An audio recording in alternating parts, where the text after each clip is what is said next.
Pernah nggak sih kalian merasa bosan sehabis mengerjakan semua kerjaan? Bingung caranya mengisi waktu luang? Capek belajar? Saya paham betul dengan hal-hal yang tadi disebutkan di atas. Tentunya kamu pasti lebih pilih bodo amat dan bakal lanjut kerjain apapun yang kamu kerjakan. Ketika bahas soal ginian, saya jadi ingat pepatah, "All work no play makes Jack a dull boy." Artinya, seseorang yang tidak beristirahat dari kerjaannya pasti merasa bosan dan sekaligus menjadi orang yang membosankan.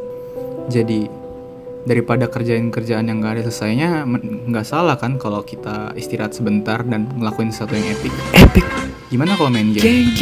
Pasti seru kan? Oh yeah! Nah, kalau misalkan tertarik sama game, di video ini kami akan merekomendasikan game-game Android yang asik dimainkan saat jam istirahat atau kapanpun ketika kamu sedang mood bermain game. Oke, kalau gitu langsung aja ke genre yang pertama.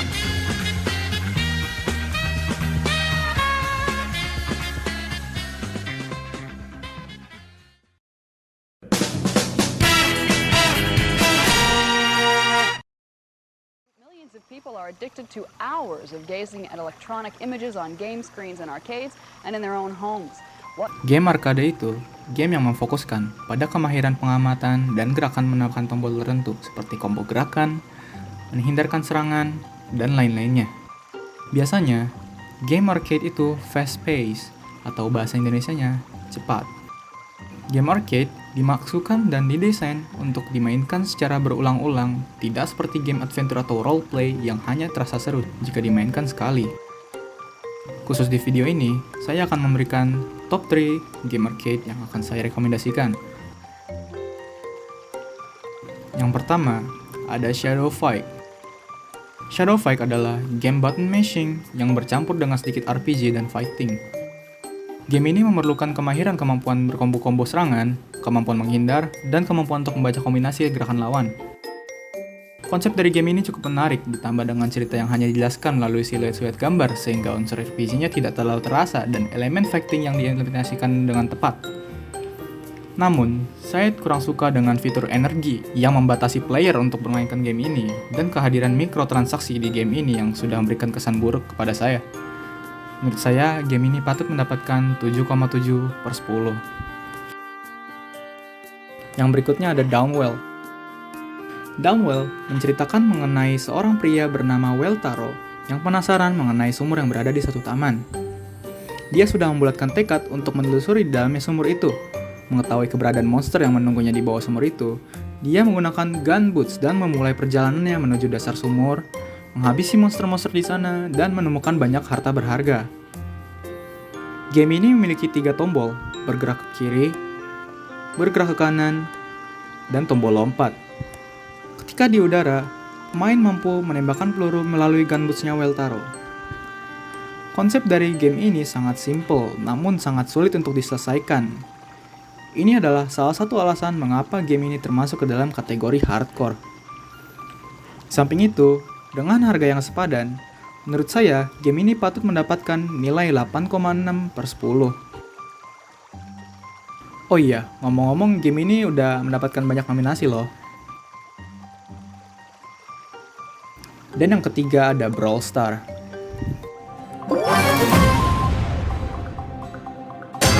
Let's go! Game multiplayer ini langsung to the point, gak pakai ribet. Intinya cukup main, kerja sama tim, menang, lalu ulang-ulang seperti itu terus. Eits, jangan salah, game ini punya banyak varian game mode yang bikin player gak bosen. Mekanisme game ini ada joystick yang bisa disesuaikan, tombol basic attack, dan tombol skill. Game ini pada dasarnya free to play, namun untuk mempercepat progres, pemain bisa melakukan in-game purchase. Dan unsur mikrotransaksi di game ini cukup opsional dan terkesan tidak memaksa. Kekurangan dari game ini, walaupun memiliki banyak game mode, fundamental gameplaynya masih tetap sama dan terkesan membosankan dari waktu ke waktu. Belum lagi, waktu tunggu lobby terkadang lama karena kurangnya player aktif yang bermain game ini. Dengan gitu, game ini saya rasa patut mendapatkan 8/10. Segitu saja dari saya, langsung saja pindah ke genre yang berikutnya.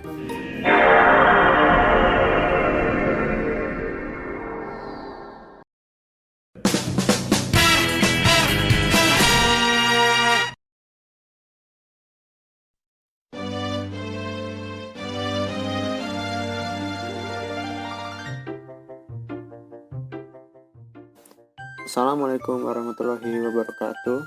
Di sini saya Bizati Hanif selaku pengisi bagian ini akan membahas genre berikutnya, yaitu genre adventure. Langsung saja, selamat menikmati. Genre adventure bisa dibilang salah satu genre game yang paling luas. Singkatnya, game bergenre adventure adalah di mana pemain memainkan peran protagonis dalam cerita yang interaktif yang didorong oleh eksplorasi dan pemecahan teka-teki. Jika kalian mungkin ingin mengisi waktu sendiri, maka genre ini cocok bagi kalian. Di sini saya punya rekomendasi game genre adventure berdasarkan beberapa subgenrenya. Simak baik-baik.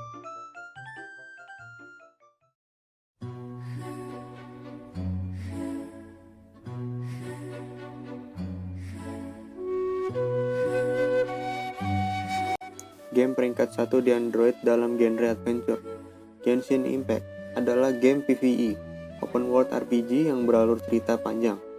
Satu hal yang penting untuk diketahui adalah game ini memiliki aspek gacha, di mana kalian bisa mengadu nasib untuk mendapatkan karakter baru atau senjata baru. Selain dunianya yang luas dan unik, game ini juga dilengkapi dengan sistem combat yang unik dan berbasis pada skill pemainnya. Di game ini juga terdapat mode multiplayer yang cross-platform dengan maksimal 4 player, di mana kalian dapat eksplorasi bersama atau melawan musuh-musuh yang juga menantang dan variatif. Sayangnya, game ini berukuran hingga 8 GB, dan kebutuhan sistemnya juga tinggi. Lalu berikut beberapa tambahan game rekomendasi saya yang masuk ke subgenre RPG ini.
Yang selanjutnya ini adalah subgenre dari game yang semacam dengan Mario, yaitu genre platformer.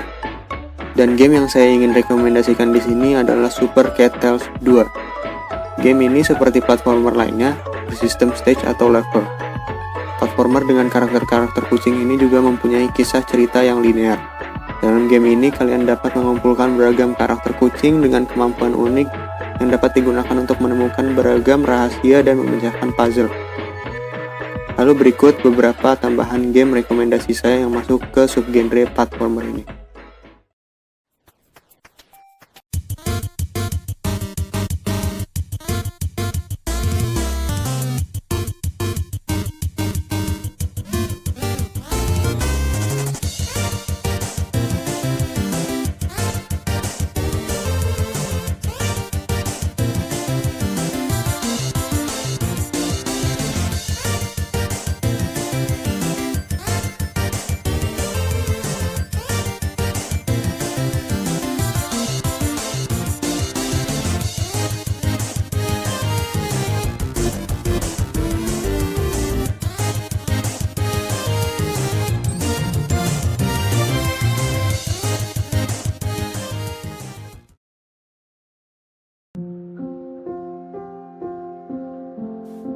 Akhirnya, subgenre terakhir yang ingin saya bicarakan adalah subgenre point and click atau mystery.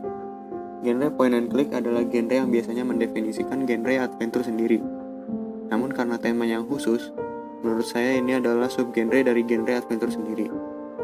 Nah, game yang ingin saya bahas kali ini adalah game The Silent Age. Game point and click yang penuh dengan atmosfer misteri.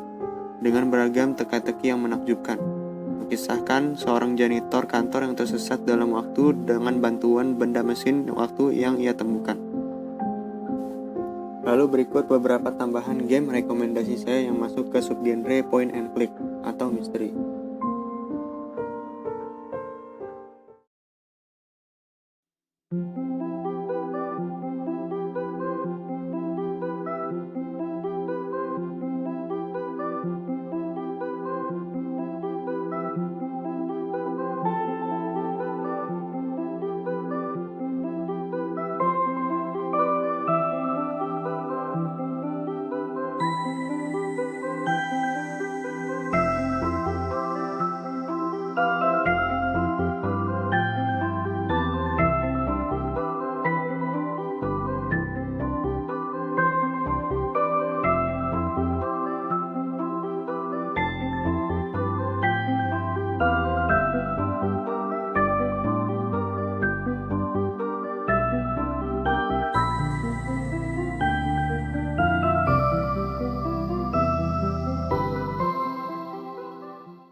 Dan itu dia tadi beberapa game yang saya bisa rekomendasikan dalam genre adventure ini.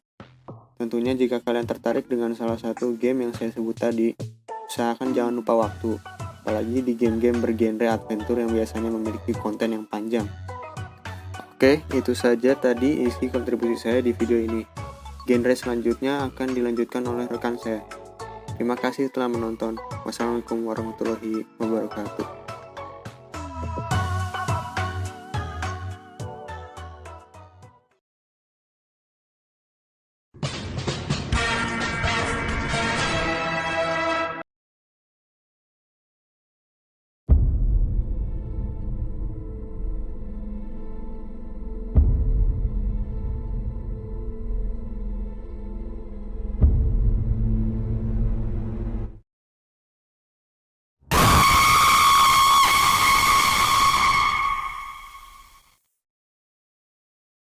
Gimana? Kaget nggak? Itu adalah salah satu jumpscare yang pernah bikin saya kaget. Ngomong-ngomong tentang jumpscare, saya jadi keinget dulu saya sering banget main game horror yang banyak jumpscare-nya. Terutama main di smartphone. Karena kalau main di smartphone, kita bisa main di mana aja. Bisa di kamar, di dapur, di ruang tamu, bahkan bisa di tempat-tempat umum. Karena itu juga banyak pengguna smartphone yang suka bermain game horror. Karena dalam game horror, kita dapat merasakan ketakutan walaupun cuma permainan. Game horror adalah game yang biasa dirancang untuk menakuti para pemain. Karena pada saat kita main, terdapat beberapa game yang hantunya tiba-tiba muncul yang membuat kita kaget.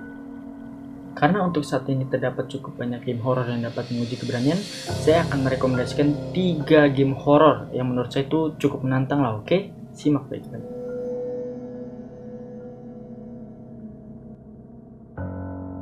Yang pertama, Endless Nightmare. Endless Nightmare adalah game horror dengan grafik yang cukup tinggi dengan kapasitas file sebesar 110 MB. Game ini akan bawa kalian memainkan karakter seorang perwira polisi yang bernama James. Istri dan anak James telah tewas terbunuh secara misterius pada beberapa tahun silam. Nah, tugas kalian adalah membantu James untuk mengungkap kebenaran dari kematian istri dan anaknya. Namun tidak semudah yang dibayangkan, sesuatu yang mengerikan telah terjadi saat proses penyelidikan. Seorang wanita dengan penampilan menakutkan sedang berusaha memburu James. Untuk itu, kalian dituntut untuk membuat James tetap hidup dan berjuang di mimpi buruk yang tidak ada habisnya.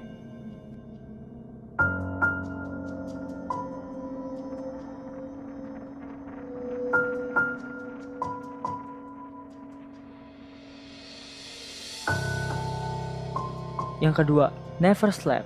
Never Sleep merupakan game bertema horor yang cukup menyeramkan dengan kapasitas sebesar 48 MB. Game ini bercerita tentang seorang anak yang mengalami tragedi yang cukup menyeramkan dan membuatnya mimpi buruk. Misi dari game ini adalah keluar dari mimpi buruk tersebut. Cara untuk keluar dari mimpi tersebut adalah dengan cara melawan para monster yang terus mengejarmu. Game ini cukup menegangkan, apalagi jika kamu mainkan saat malam hari.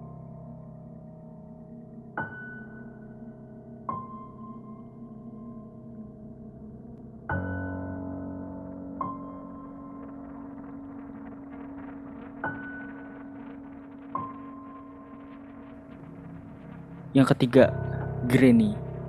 Game horor yang cukup menegangkan berikutnya adalah Granny. Granny, yang berarti seorang nenek, merupakan game yang sangat menegangkan dan memiliki size sebesar 101 MB. Kamu akan dikunci di dalam rumah nenek tersebut. Misi dari game ini adalah kamu harus mencari cara untuk keluar dari rumah nenek itu. Tapi tak semudah yang dibayangkan, karena kamu harus berhati-hati. Kamu nggak boleh membuat suara yang menjadikan nenek itu tahu bahwa kamu akan keluar.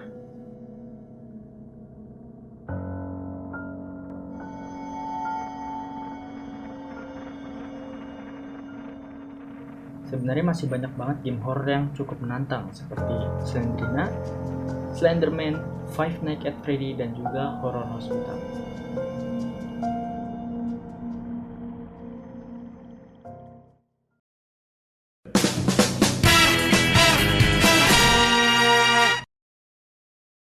Halo semua, pada kesempatan kali ini saya akan membahas game yang sedang hangat dibicarakan oleh para kalangan gamers.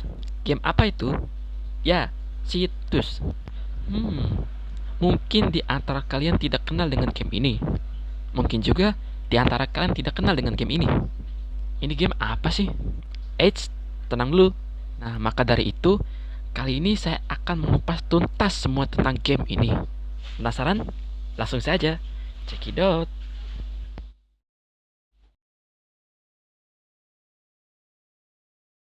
Game ini dirilis pada 18 Januari 2018, bergenre musik.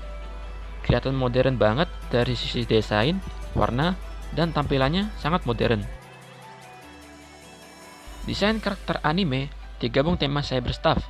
Game Citus setiap kali kita mainkan terdapat alur cerita yang dimana alur cerita mengikuti level yang kita tempuh saat bermain.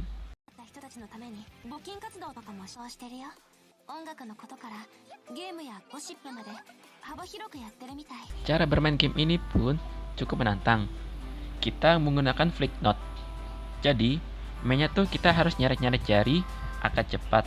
Dan karena sering ketutupan, dan kita saat main kadang jarinya suka nggak pas di note-nya dan jadi miss.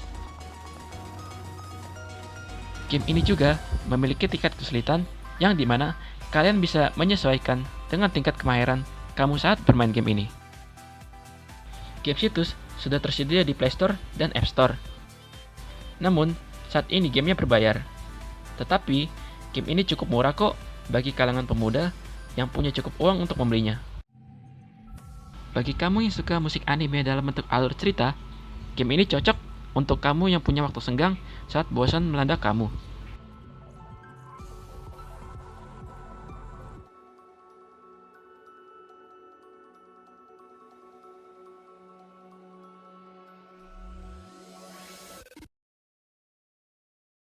Nah, bagaimana menurut kalian tentang game ini? Sangat menarik bukan? Tunggu apa lagi? Download gamenya sekarang juga. Oke?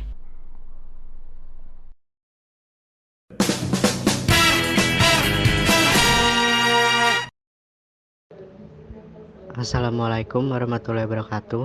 Halo teman-teman semua, perkenalkan nama saya Kalang Rifki Abror dari kelas 11 IPA 5. Pada kesempatan kali ini, saya akan menjelaskan tentang genre game simulasi. Nah, apa sih itu game simulasi? Game simulasi merupakan game yang meniru berbagai aktivitas dari kehidupan nyata yang diwujudkan di dalam bentuk game. Biasanya game simulasi tidak memiliki tujuan yang ditentukan secara ketat di dalam permainannya. Dengan para pemain diizinkan untuk mengontrol karakter atau lingkungan di dalam game secara bebas.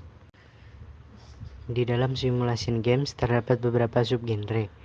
Di antaranya ada live simulation games, yang kedua ada business games, yang ketiga ada sport games, yang keempat ada vehicle games, yang kelima ada construction and management simulation games. Berikut saya akan merekomendasikan 3 game simulasi pilihan saya. Yang pertama ada SimCity Build, di mana kalian dapat membangun, membuat, dan mengendalikan atau mengontrol negara buatan kalian sendiri, baik dengan cara mengembangkan perekonomiannya, membangun suatu perusahaan, perindustrian, atau mungkin pedesaan dan peternakan, dan sebagainya.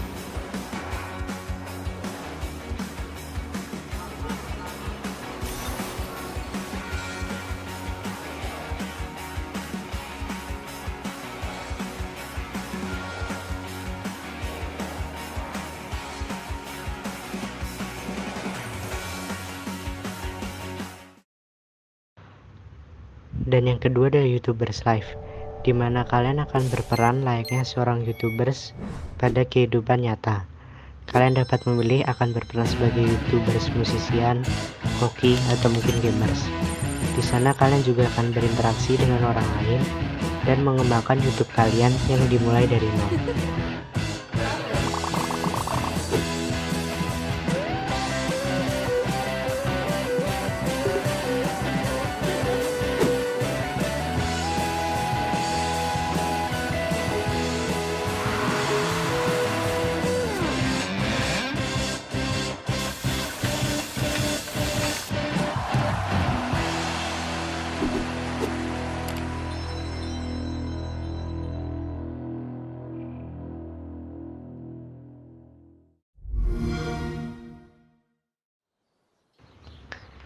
Dan yang terakhir adalah Stardew Valley, di mana kalian akan berperan sebagai seorang pendatang di sebuah pedesaan untuk memulai kehidupan baru sebagai seorang farmer. Di sana kalian akan bertani, berternak, berkeliling, berinteraksi dengan orang-orang di desa, melaksanakan event-event, dan sebagainya.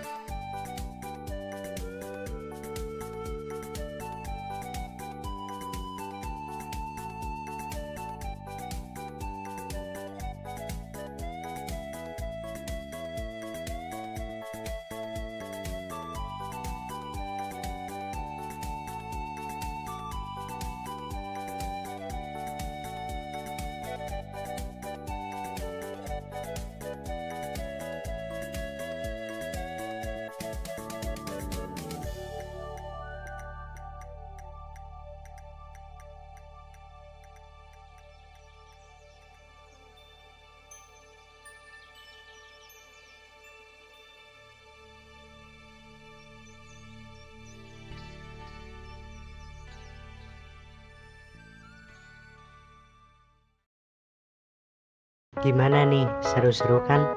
6 genre beserta rekomendasi game-game yang sudah kami jelaskan tadi.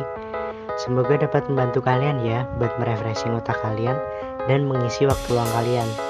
Kami minta maaf atas kesalahan yang kalian temukan di video ini.